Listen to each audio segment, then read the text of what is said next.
பல இடங்களில் மழை பெய்து வருதுங்க. அதனால் நம்ம வீட்டு ரோஜா செடிகள்லாம் நல்லா வளரக்கூடிய சூழ்நிலை இருக்குது. இப்போ எங்கள் வீட்டு தோட்டத்துலேயும் நல்ல ஒரு வளர்ச்சி இருக்குது. அதற்கு நான் என்ன உரம் கொடுத்தேன்னு இந்த பதிவில் நான் உங்களுக்கு கொடுக்குறேன்.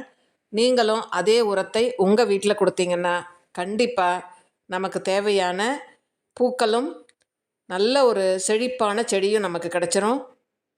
அந்த வகையில் இப்போ நீங்கள் ஏற்கனவே உள்ள செடியை ட்ரிம் பண்ணி விடுங்க. காஞ்ச இலையை எடுத்துருங்க, காஞ்ச குச்சிகளை எடுத்துருங்க. கண்டிப்பாக இந்த உரம் கொடுக்கறதுக்கு முன்னாடி கொஞ்சம் செடியை ட்ரிம் பண்ணி விடணுங்க. முனைப்பகுதியை ஒரு 2 இன்ச்சுக்கு கீழே கட் பண்ணி விட்டுட்டிங்கன்னா இப்போ நம்ம உரம் கொடுக்கும் பொழுது புதிய தளிர்கள் வர்றதுக்கு வசதியாக இருக்கும். மண்ணை நல்லா கிளறிட்டு கொடுக்கணுங்க. மண்ணை கிளறும் பொழுது தான் மண்ணுக்குள்ளே காற்றோட்டம் இருக்கும்.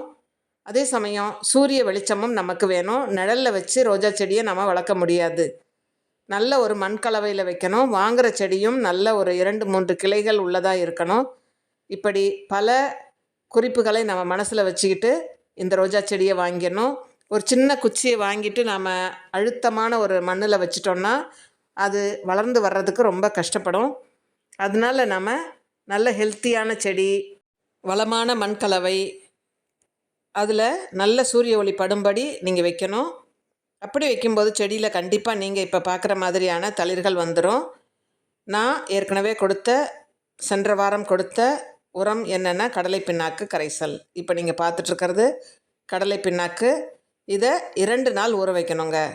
அது கூட வேப்பம் பிண்ணாக்கு கொஞ்சம் கலந்து 2 ஸ்பூன் கலந்து நல்லா ஊற வச்சிட்டிங்கன்னா 2 நாள் கழித்து இப்போ நீங்கள் பார்க்குற மாதிரி லிக்விட் ஆக்கிடணும். நல்ல 1 லிட்டர் கடலை பிண்ணாக்கு கரைசலோட 5 லிட்டர் ப்ளைன் வாட்டர் கலந்து கொடுக்கும் பொழுது இப்படி அழகான தளிர்களும் மொட்டுக்களும் நம்ம பார்க்க முடியும். நல்ல ஒரு வளர்ச்சியை கொடுக்கக்கூடியது என்பிகேன்னு சொல்லக்கூடிய பேரூட்டச்சத்துன்னு சொல்லக்கூடிய இந்த என்பிகே இந்த கடலை பிண்ணாக்கில் முழுவதுமாக கிடைக்கும். இந்த செடிக்கு தேவையான எல்லா செடிகளுக்குமே கொடுக்கலாம். காய்கறி செடிகள், பூச்செடிகள், கொடிகள் எல்லாவற்றிற்குமே கொடுக்கலாம். இந்த என்பிகே கரைசலை, கடலை பிண்ணாக்கு கரைசலை உங்கள் வீட்டில் இருக்கக்கூடிய எல்லா செடிகளுக்குமே ஊற்றிடுங்க. ஊற்றுறதுக்கு முன்னாடி ஒரு தடவை வடிகட்டிக்கிட்டு கொடுத்தீங்கன்னா உங்களுக்கு நல்ல ஒரு உடனடி ரிசல்ட் கிடைக்கும். இப்போ பாருங்கள், மான்க்யூர் ரோஸ்ன்னு சொல்லக்கூடியது எவ்வளோ அழகான ஒரு பட்டு ஸ்டேஜ்லேயே ரொம்ப அழகாக இருக்குது பார்க்குறதுக்கு. தொடர்ந்து கொடுக்கும்பொழுது தான் நமக்கு இப்படி ஒரு அழகான பூக்களை நம்ம தோட்டத்தில் பார்க்க முடியும். நீங்களே ட்ரை பண்ணுங்கள். தேங்க்யூ.